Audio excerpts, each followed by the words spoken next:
Les beaux projets sont là pour être amenés au monde et j'ai à cœur de les accompagner. Un des outils que j'adore, que j'affectionne, c'est le tarot de Marseille.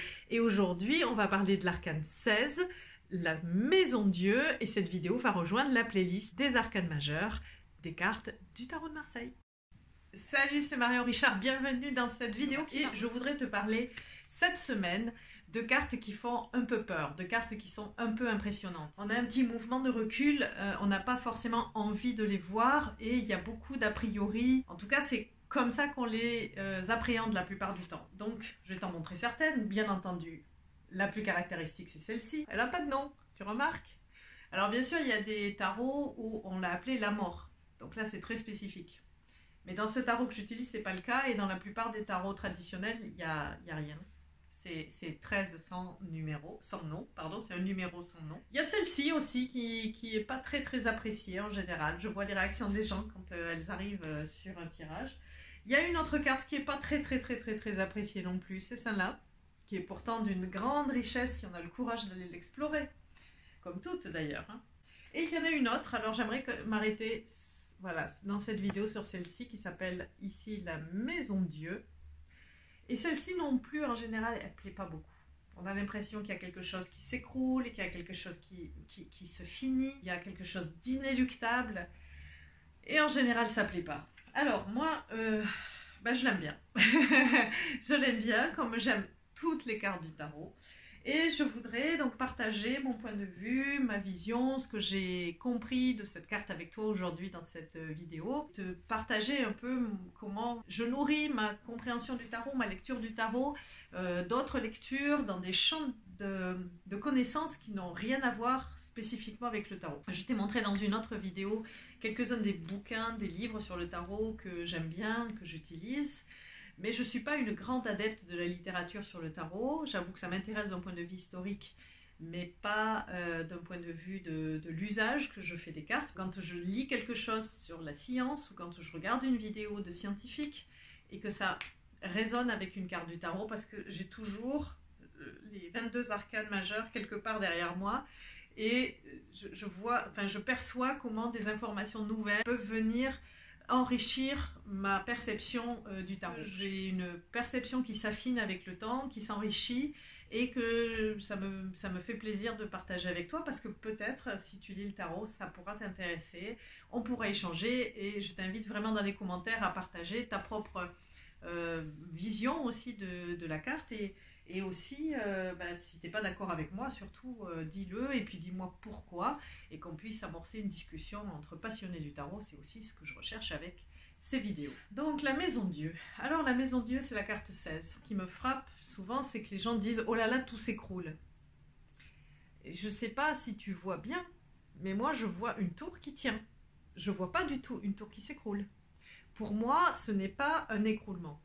C'est une sortie.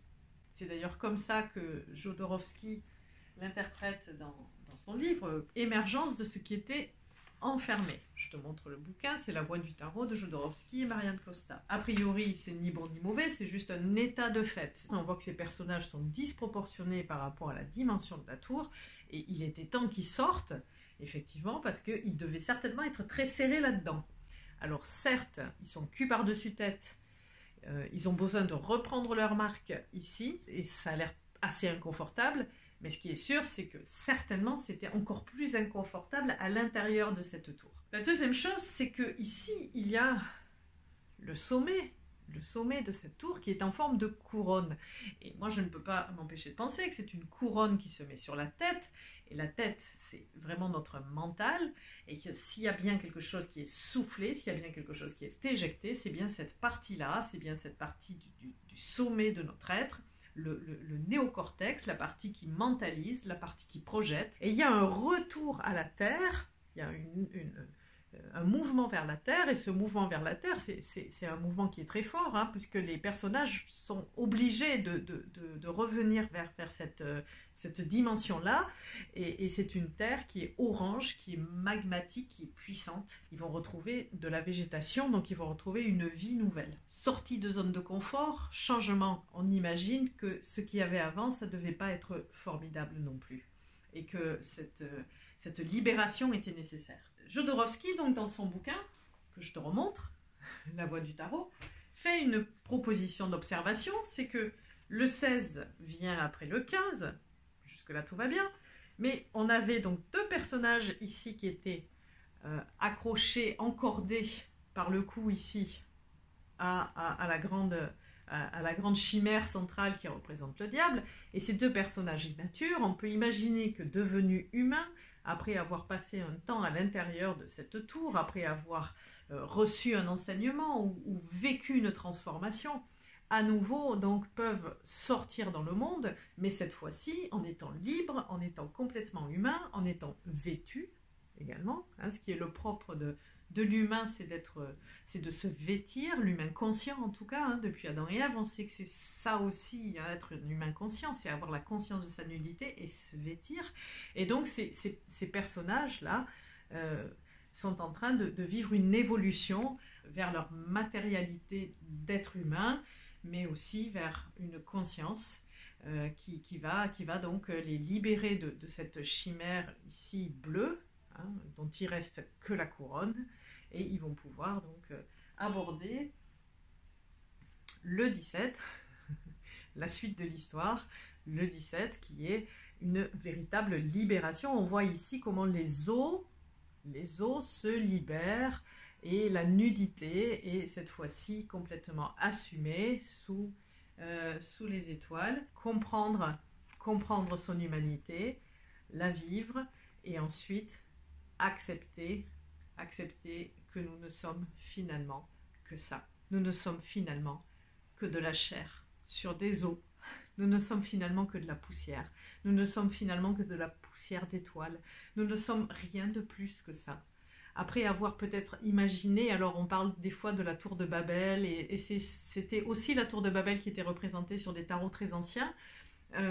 Donc après avoir imaginé peut-être que l'homme s'est cru capable de se rapprocher de Dieu, d'être à l'égal de Dieu, l'étoile nous rappelle à notre condition d'être incarné et d'être bien dans ce monde et de relâcher la pression parce que nous sommes au bon endroit, nous sommes où il faut, nous sommes sur cette planète. C'est vraiment un chemin d'acceptation de son humanité qu'on peut voir là, du diable vers la maison de Dieu, vers l'étoile. Pour moi, le diable, c'est comment est-ce qu'on appelle ça, un organe, pas un organe, c'est un appareil reproducteur féminin, pour parler comme dans les livres d'école, c'est-à-dire que c'est un utérus, des ovaires, les trompes, et ici un vagin. J'aime bien voir le diable comme ça, et j'aime bien voir le diable comme cette matrice formidable dont nous sommes tous issus, et c'est pour ça d'ailleurs que peut-être on nous a beaucoup interdit d'aller voir ce qui se passait là-dedans, et la puissance qu'il y avait là-dedans. Cette matrice qui fabrique la vie. Alors, si on garde ça en tête, l'idée que ces deux petits personnages sont ici deux ovaires, eh bien c'est comme si ici, il y avait une libération après avoir eu un temps où on était resserré dans une matrice, il y avait une mutation. Hein, c'est comme si le diable était rentré dans cette tour, hein, dans cette matrice, et qu'à l'intérieur, les deux ovaires ici avaient libéré quoi? Qu'est-ce qu'il y a à l'intérieur des ovaires? Il y a des œufs, il y a une puissance de vie énorme, et c'était libéré. Et bien entendu, ça n'a échappé à personne dans les commentateurs du tarot que la maison de Dieu ressemble à un phallus. C'est parmi les cartes du tarot, c'est celui qui est le plus phallique, qui représente le plus un organe masculin, avec même l'éjaculation et cette espèce d'explosion qui peut venir avec la jouissance masculine, d'une libération presque atomique en fait, hein, quelque chose qui va se projeter comme ça vers l'extérieur. La libération de ces deux personnages ici qui vraiment symbolise une vie en évolution, qui va passer par la matrice de la tour pour ensuite s'ouvrir et revenir ensuite dans le grand cycle du cosmos, dans le grand cycle de l'eau, dans le grand cycle de la vie. Recycler la vie, c'est reconstruire la vie, c'est refabriquer la vie. Nous ne savons pas faire autre chose, nous, êtres vivants. Hein, que ce soit une plante qui fait une graine, qui va refaire un arbre, qui va refaire des graines, qui va refaire des arbres, etc. Et tout ça meurt et vit. Et bien nous, humains, comme tous les animaux de cette planète, eh bien, nous fabriquons la vie en permanence. Nous ne savons faire que ça. Et même si tu crois que parce que tu n'as pas fait d'enfant, tu n'as pas refait la vie, ben non, parce que de mille manières, en fait, on utilise notre énergie sexuelle, même on s'en sert pour travailler, on s'en sert pour échanger, on s'en sert pour aimer, on s'en sert pour faire de l'art, par exemple, pour faire de la beauté, pour créer même un beau plat qu'on va partager avec ses amis ou pour créer un bouquet de fleurs. C'est cette énergie créatrice qu'on va aller chercher. Donc on passe notre temps à créer de la vie. On fait que ça, c'est notre nature d'être vivant, d'être humain. Et je trouve que cette Maison Dieu l'exprime tellement fortement, tellement bien. Ok, je voulais juste te montrer une petite bande dessinée aussi que j'aime bien observer, et un peu comme une énigme, mais parce qu'elle suppose d'intervertir quelque chose. Elle communique vraiment bien avec l'eau, ici, du 17, de l'étoile. D'accord? Et, alors bien sûr, ce qui ne correspond pas, c'est la partie supérieure ici. Mais la partie eau, la partie aquatique, correspond bien. Et nous avons ici pour la suite la petite bande dessinée qui se poursuit par contre beaucoup mieux au niveau des petites collines et de la végétation.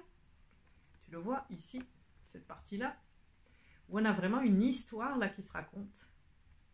Voilà, je te laisse admirer du 15 au 17 et retour vers le 16. C'est l'histoire de l'eau, c'est l'histoire de la libération de l'eau, c'est l'histoire de l'information de l'eau. Et la clé, en fait, pour comprendre ce qui se passe entre le 15 et le 16, eh bien, la clé, elle est juste à côté. C'est le 17. C'est de poser, relâcher, abandonner, accepter, obéir à notre véritable nature. C'est une véritable méditation, en fait, de regarder cette petite bande dessinée, comment la vie se fabrique, comment la vie se reproduit, comment la vie se donne, et comment ça passe par une acceptation de notre énergie sexuelle, de nos instincts, une acceptation des événements qui nous transforment, une acceptation de notre nature. Malgré le côté bouleversant de cette sortie de zone de confort, on ne peut pas faire mieux que cette sortie de zone de confort, moi je ne peux pas m'empêcher de penser que c'est pour le mieux. C'est parce qu'on était en train d'étouffer à l'intérieur de cette tour. Donc là, on est sur un processus de transformation intérieure, hein, de chrysalide qui va donner naissance aux papillons. Et à un moment donné, il faut passer par un enfermement. S'il est compris en conscience, est une nouvelle ouverture, une nouvelle vie vers notre capacité à générer cette puissance de vie. Corps humain comme creuset, alchimique, lieu de la transformation. Et je trouve ça d'un grand espoir, d'une grande richesse. Pour moi, ce n'est pas du tout pessimiste. Bien souvent, quand je rencontre cette carte, il y a une dimension de rapidité, de soudaineté. Il y a quelque chose qui est imminent.